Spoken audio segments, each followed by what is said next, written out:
This is not a test. Immediate threat for residents of County. Be wary of severe winds, lightning, severe rain, and flash floods. Residents are advised to stay indoors. Please lock or bar all entryways into your house. Restrain from using any devices that emit light or loud noise. Please enter a room with no windows. Effective indefinitely. Issued by the National Weather Service. This was the message I was greeted by in the middle of an episode of Big Bang Theory in my living room. Frozen halfway through a forkful of Kraft mac and cheese, I sat bolt upright and turned around to look at the window. The sky, as I thought, was crystal clear. A few clouds, yeah, but nothing crazy. No rain, no thunder, nothing. Confused, I turned off the TV, erasing the alert from the screen. My 2 dogs came over to me and I patted them on their heads. One of my dogs, the other's brother, was shaking profusely from the buzzing noise that always shows up with Amber Alerts like these. I left them in the living room and walked through my kitchen onto my front porch. My neighbors, too, were standing outside their houses, all looking at the sky in bemusement. An immediate threat? It didn't seem like it, I thought as my phone started buzzing with the same tone. One by one, everyone else's phones started ringing. I should explain. I guess that I have never experienced a severe weather warning. Not once in my life. I suppose that should come as no surprise since I live in Oregon of all places.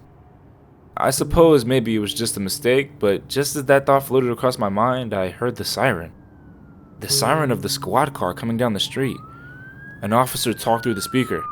This is not a drill. Please enter your homes immediately. Do not go outside under any circumstances.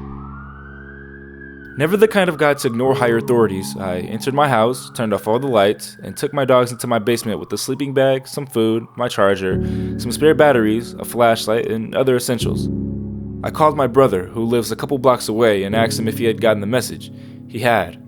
I considered saying we should stay together to wait out the storm, but then I figured we'd probably get in trouble for that. So I hung up, got comfortable on my sleeping bag, and started browsing Reddit. Eventually, I fell asleep, saying I was under stress and had woken up pretty early. When I woke up, I realized that I didn't hear any rain.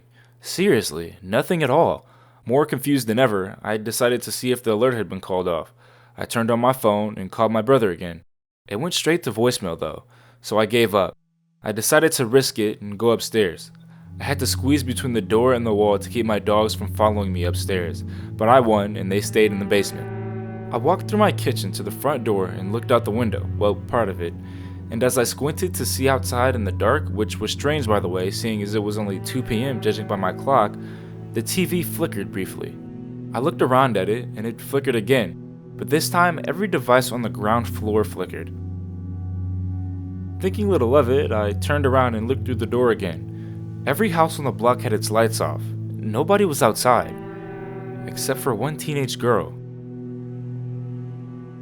A thin, short-haired girl wearing what looked like a pillowcase walked unsteadily down the street, very slowly, looking as though she was having some difficulty. I turned around, now extremely confused and worried, and got the dogs' food bowls, which I had forgotten earlier.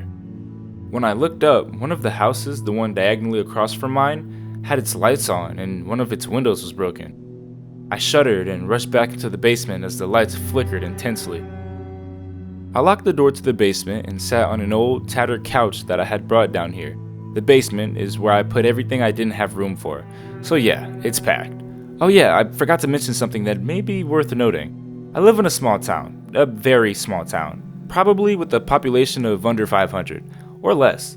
As a matter of fact, it isn't even on most maps. We never make any news, we never have any scandals or anything. This is the first interesting thing that's happened, I think, since Mrs. lost her dentures to a raccoon, so it's possible the whole thing seems way worse than it is. Okay, look, call me crazy, but until a few minutes ago, I was thoroughly enjoying myself. I love these scenarios, and my basement is totally secure, so I'm having the time of my life. Well, I was, until I decided to turn on my radio. What harm could it do, as long as I didn't turn the volume up too high, right? I was surprised to find out that our local radio station was still up and running. They were talking about the weather, so I listened hard for any news that I hadn't heard. There wasn't any, they were just as confused as us. Not wanting to listen to crappy pop music indefinitely, I tuned into another station. This one was one I hadn't heard before. Could you give me the status of county? Over. No new developments. Over. Okay. Any fatalities? Over. What part of no new developments do you not understand, McKellen? A squad car will be passing through to scan the area for the target. Over. Any ETA on that? Over. No, not yet. Over. And any word from HQ, Jones? Over. No, McKellen, not yet. Not since 013 first got out. Over. Well, let me know if and when they contact you. Over. At that point, I lost the signal. Well, not really, but the connection got so weak that I could barely make out anything that they were saying. I figured I must have found a police communication channel, and I had been left with no answers whatsoever. That was about 45 minutes ago, as of me writing this now. Guys, I don't know what's going on. Do any of you live near me? You'll know if you've received the warning. I'd say what county I live in and which ones were affected, but I don't know. For privacy reasons, I don't know. Anyways, I'll keep you guys updated. Until then, wish me luck.